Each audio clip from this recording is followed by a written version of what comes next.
School of wonder kids విద్యార్థులు మరో record బద్దలు కొట్టారు. మదిరిపాలెం కృష్ణా కాలేజ్ రోడ్లో ఉన్న స్కూల్ 5వ, 6వ, 7వ తరగతి చదువుతున్న చిన్నారి విద్యార్థులు 10వ తరగతి తెలంగాణ స్టేట్ బోర్డు ఇంగ్లీష్ పరీక్ష రాసి అబ్బురపరిచారు.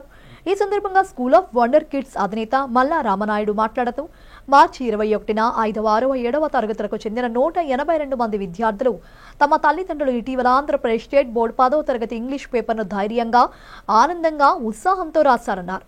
ఆ విజయాన్ని పురస్కరించుకుని 5వ, 6వ, 7వ తరగతులకు చెందిన విద్యార్థులు Telangana state board English public exam పేపర్ను విజయవంతంగా రాశారన్నారు. ఈ పరీక్షకు ముందస్తు ప్రాక్టీస్, ఎలాంటి ప్రత్యేక శిక్షణ లేకుండానే తమ విద్యార్థులు 65 నుండి 85 మార్కుల మధ్య స్కోర్ చేయడం గర్వకారణమన్నారు. విద్యార్థులు ఒత్తిడి లేకుండా ఎక్కువ గంటలు చదవకుండానే ప్రగతి సాధించగలరని పేర్కొన్నారు. మీడియా సమావేశంలో academic director Malla Vanisri, school director Sharvani, Chinmaya mission అధ్యక్షులు Swami Raghuveerananda, Gajuwaka police station crime SI Manmatharao తదితరులు పాల్గొన్నారు. దేశంలో ఉన్నటువంటి పిల్లలందరూ కూడా చైల్డ్హుడ్ని వాళ్ళు కోల్పోయారు. రోజుకి 24 గంటలలో 12 గంటలు చదువు చదువు చదువు అన్న దీని మీద ఉన్నారు. పండగ లేదు, పబ్బం లేదు, ఆదివారం లేదు. కాబట్టి మళ్ళీ వీళ్ళ తాలూకా బాల్యాన్ని తిరిగి ఇవ్వాలి అన్నది కాన్సెప్ట్తో ఈ స్కూల్ ఆఫ్ వండర్ కిడ్స్ 2001లో స్టార్ట్ చేయడం జరిగింది. ఇక్కడ కేజీ లెవెల్లో బుక్స్ లేవు, హోంవర్క్ లేదు, రాయడం లేదు అన్నటువంటి కాన్సెప్ట్తో స్టార్ట్ చేసి 24 సంవత్సరాల నుంచి రకరకాల అవేర్నెస్ ప్రోగ్రామ్స్ పేరెంట్స్లో కలిగి చేస్తూ ఎన్నో ఈవెంట్స్, ఎన్నో రికార్డ్స్ కూడా మనం చేయడం జరిగింది.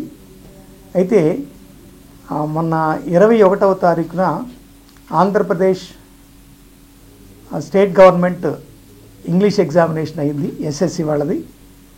ఆ ఎగ్జామినేషన్ పేపరు మర్నాడు స్కూల్ ఆఫ్ వండర్ కిడ్స్ పిల్లలు 5th, 6th and 7th పిల్లలు 3 గంటల పేపర్ని 2 గంటల్లో ఆన్సర్ చేసి అది 65 నుంచి 85% స్కోర్ చేయడం అనేది జరిగింది.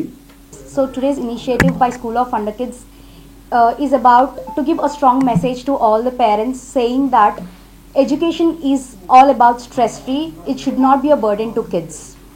So today many children in India are almost spending 12 hours in a day either in a school or in education institutions or in a coaching centers, like sacrificing their festivals, Sundays, no exercise for them, there is no rest for them. The childhood is being lost in a race of marks. So education should be,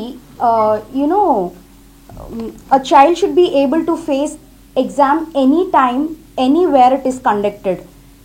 That is all about true education.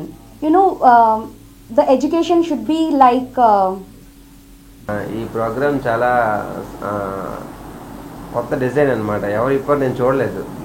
ఎందుకంటే 5th, 6th, 7th పిల్లలు 10th class exam paper రాయటం అంటే అది new idea. డెఫినెట్గా ఈ idea అందరికీ ఉపయోగపడుతుందని అనుకుంటున్నాను. నెక్స్ట్ ఏంటంటే వాళ్ళ కాన్ఫిడెన్స్ బిల్డప్ అవుతుంది. ఇప్పుడే 10th క్లాస్ ఎగ్జామ్ రాసామంటే మేము 10th వెళ్ళేటప్పటికి చాలా ఈజీ అయిపోతుంది అని వాళ్ళు మానసికంగా ఎటువంటి భయము లేకుండా ఎగ్జామ్ చాలా ఫ్రీగా రాస్తారు. ఈరోజు వేసే ఎగ్జామ్ వీళ్ళకి ఫౌండేషన్ అవుతుందని నేను మనస్ఫూర్తిగా పిల్లల తరఫున, స్కూల్ మేనేజ్మెంట్ తరఫున ఈ ప్రోగ్రామ్ నన్ను ఆహ్వానించినందుకు ఇక్కడ school of wonder kids Rama Naidu గారు పెట్టినటువంటి కార్యక్రమానికి రావటం ఆనందంగా ఉంది. ఏమిటంటే ఇటువంటి కాన్సెప్ట్ ఏదైతే ఉందో, సాధారణంగా పిల్లలందరినీ కూడా మీరు 8 గంటల వరకు ఉంచుతారా, 9 గంటల వరకు ఉంచుతారా అనే దానిపై ఆ స్కూల్ అడ్మిషన్ ఆధారపడి ఉంటుంది. ఈ రోజుల్లో అంత కాంపిటేటివ్గా ఉన్నటువంటి ఈ రోజుల్లో కాదు, అది అవసరం లేదు. పిల్లల్ని కేవలం పేపర్ టైగర్స్ కాకుండా degree, not to make them a burden to society, but rather వాళ్ళకి skills, creativity, most important critical thinking అంటారు. అది నేను ఈరోజు యాక్చువల్లీ వాళ్ళు పిలుచున్నారు, పైకి వెళ్ళి చూసిన తర్వాత ఆ పిల్లలు పేపర్లు చూస్తూ ఉంటే ఒక్కొక్కరిది ముచ్చటేస్తుంది. ఎందుకంటే క్రియేటివిటీ, ఇమాజినేషన్ ఆ వయసులో 5, 6, 7వ తరగతిలో పిల్లలు అలా చూపించడం అనేది కొద్దిగా అరుదైనటువంటి విషయాన్ని దాన్ని ఈ స్కూల్లో ఇక్కడ టీచర్లు అలాగే ప్రిన్సిపల్ అటువంటి కాన్సెప్ట్ తీసుకొని వచ్చి పిల్లలందరికీ ఇస్తున్నారంటే ఎంతో ఆనందంగా ఉంది.